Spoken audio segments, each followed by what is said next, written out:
अस्सलाम वालेकुम जी। Welcome to my channel. कैसे हैं आप लोग? उम्मीद करती हूँ सब खैरियत से होंगे और मज़े में होंगे। आज आपके साथ शेयर करूंगी साबुत मसूर दाल की रेसिपी।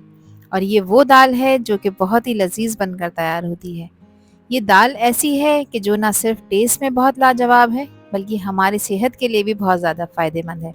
वीडियो में आप लोगों के साथ कुछ टिप्स और ट्रिक्स भी शेयर करूंगी, जिससे आप इस दाल को मज़ीद जायकेदार बनाकर तैयार कर सकते हैं। तो फिर रेसिपी को एंड तक देखें। अच्छी लगे तो लाइक भी कर दें, और चैनल पर न्यू हैं तो चैनल को भी ज़रूर सब्सक्राइब कर लें। तो चलें फिर बिस्मिल्लाहिर्रहमानिर्रहीम पढ़ लेते हैं और रेसिपी बनाना स्टार्ट करते हैं।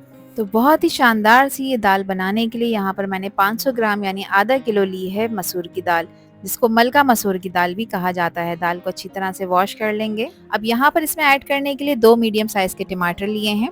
इसके अलावा मैंने इसमें ली है 1 अदद प्याज, जिसको मैंने इस तरह रफली काट लिया है। तो इन दोनों चीज़ों का मैं पेस्ट बनाऊंगी, तो आपने थोड़ा सा पानी ब्लेंडर में ऐड करना है और इसका एक फाइन सा पेस्ट बना के तैयार कर लेना है। अब इस दाल को मैं पका रही हूँ प्रेशर कुकर में, क्योंकि इसको गलने में थोड़ा सा टाइम लगता है। तो सारी दाल मैंने अच्छी तरह से वॉश करने के बाद कुकर में ऐड कर दी है। अब जो पेस्ट मैंने टमाटर और प्याज का बनाया था वो भी मैं इसमें शामिल कर दूंगी। तो देखें, इस तरह से स्मूथ सा पेस्ट आपने बनाकर इसमें ऐड करना है। अब प्याली में मैंने थोड़ा सा पानी ऐड किया है। जो पेस्ट इसमें रिमेनिंग रह गया है वो भी हम इसमें ऐड कर देंगे। किसी भी चीज़ को आपने ज़ाया नहीं करना। चलें जी, अब इसमें हम ऐड कर लेते हैं कुछ स्पाइसेस।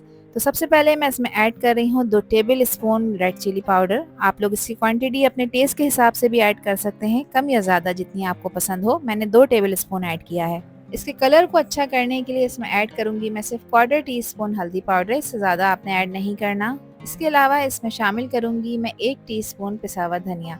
इसमें ज़्यादा मसाले नहीं जाते, मगर फिर भी ये दाल बहुत ही टेस्टी बनकर तैयार होती है। 1 टेबल स्पून इसमें अदरक लहसुन का भी ऐड कर देंगे। अब क्योंकि इस दाल को हमें बहुत अच्छी तरह से पकाना है, गलाना है, तो इसके लिए मैं इसमें 1.5 लीटर पानी ऐड कर रही हूँ। 1.5 लीटर पानी कितना होता है, यानी मैंने इसमें तकरीबन 6 गिलास पानी ऐड किया है।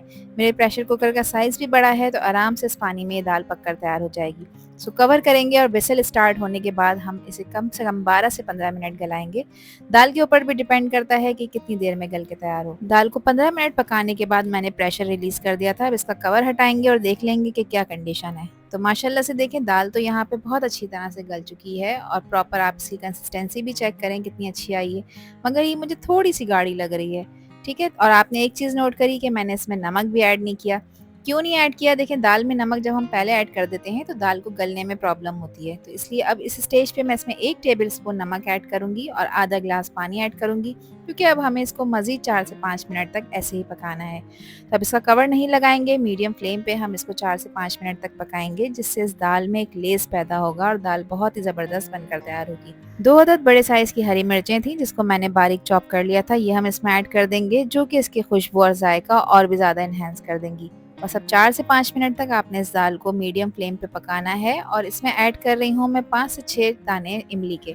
अगर आप लोग इमली ऐड नहीं करना चाहते और गर्मियों में ये दाल पका रहे हैं, तो आप इसमें कच्ची कैरी भी ऐड कर सकते हैं। आधी कैरी आपने इसमें शामिल कर देनी है, या आप इसमें 2 टेबल स्पून सफ़ेद सिरका ऐड कर सकते हैं, या फिर आधे नींबू का रस भी ऐड कर सकते हैं, जिससे इस दाल का फ्लेवर बहुत ही कमाल का हो जाएगा। दाल को पकते हुए 5 से 6 मिनट हो गए हैं और ये परफेक्ट कंसिस्टेंसी में आ चुकी है। तो इसमें मैंने शामिल किया है बारीक कटा हुआ हरा धनिया, जो कि इसकी खुशबू और जायका 100 गुना बढ़ा देगा। तो चलें जी, अब इसका बघार तैयार कर लेते हैं, जिसके लिए 3/4 कप मैंने लिया है घी। आपने घी इस्तेमाल करना है, ऑयल का आपने इस्तेमाल नहीं करना, अगर आप चाहते हैं कि दाल बहुत ही टेस्टी बनकर तैयार हो। इसमें मैंने शामिल की हैं 2 से 3 जवे मैंने लहसुन के लिए थे, जिसको मैंने इस तरह बारीक चॉप कर लिया है, ये हम इसमें ऐड कर देंगे। अब मीडियम फ्लेम पे आपने इस लहसुन को पकाना है, इतना कि इसमें एक अच्छी सी खुशबू आने लग जाए और इसका कलर थोड़ा सा चेंज हो जाए। अच्छा, इस बात का आपने ध्यान रखना है कि लहसुन ओवर कुक ना हो, क्योंकि ओवर कुक होगा तो इसका फ्लेवर इन्हेंस होने के बजाय कड़वा हो जाएगा, जिससे आपकी दाल का मज़ा भी सारा ख़राब हो जाएगा।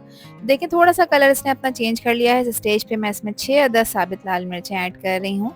इन मिर्चों को भी इसमें ऐड करने के बाद आपने 30 सेकंड्स के लिए इनको फ्राई करना है। ये थोड़ी सी फ्राई होने के बाद फूल जाती हैं, अपना कलर भी चेंज कर लेती हैं। साथ साथ आपने इसको चलाते भी जाना है, ताकि ये सब तरह से इवनली फ्राई हो जाएं।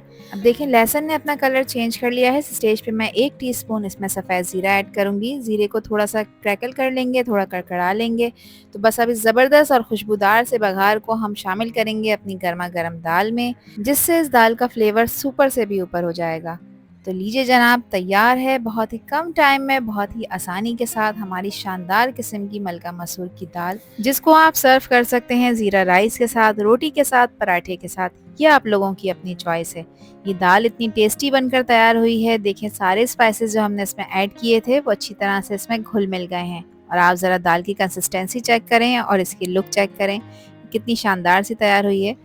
तो अब इस दाल को मैं एंजॉय कर रही हूँ ज़ीरा राइस के साथ, फ्रेश सैलेड के साथ और अचार के साथ, जो कि मेरे ख्याल से इसका बेस्ट कॉम्बो है।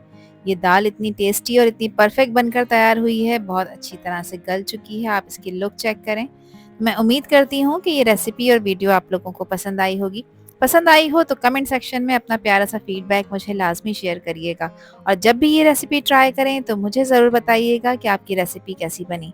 आपसे फिर मिलूंगी इंशाल्लाह एक न्यू वीडियो में एक न्यू रेसिपी के साथ। जब तक हादिया को दीजिए इजाज़त।